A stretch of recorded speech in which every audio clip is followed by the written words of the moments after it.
प्यार करके हमारा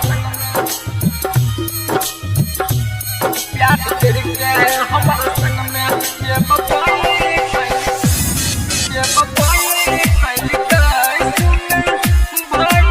संगम रिकॉर्डिंग स्टूडियो चकरमनिया प्यार करके हमारा संग में बेवफाई कोई प्यार करके हमारा संग में बेवफाई कोई सुन भाई रे कुछ दिन रहल जाए खुशी से अब कनाई ही दिल है कुछ दिन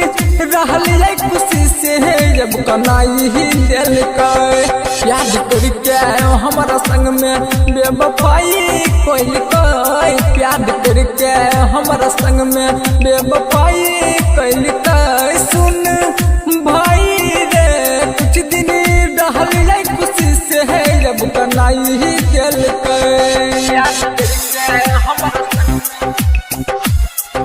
प्यार करके हमारा संग में बेवफाई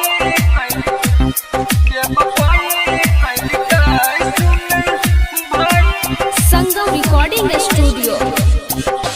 चकरमनिया प्यार करके हमरा मिलल मौका हम नहीं जनलिए हमरा संग होत धोखा हो प्यार करके हमरा मिलल मौका हम नहीं जनलिए हमरा संग होत धोखा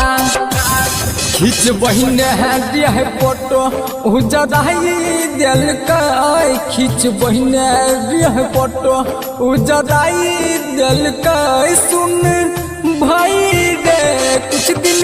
रहल जाए खुशी से अब कनाई ही दिल है कुछ दिन रहल जाए खुशी से अब कनाई ही दिल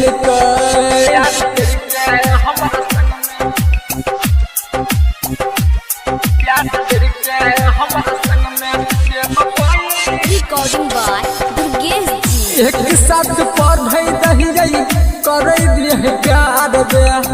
हमरा छोड़ के चल गई छोरी ससुरार दे हो एक साथ पढ़े दिए करे दिए प्यार दे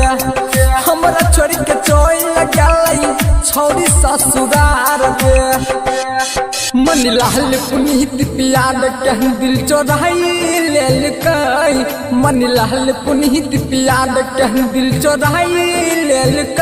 सुन भाई रे कुछ दिन रहल जाए खुशी से अब कनाई ही दिल है कुछ दिन रहल जाए खुशी से अब कनाई ही दिल प्यार करके हमारा संग में बेवफाई कोई प्यार करके हमारा संग में बेवफाई कोई सुन भाई रे कुछ दिन रहल जाए खुशी से अब कनाई ही दिल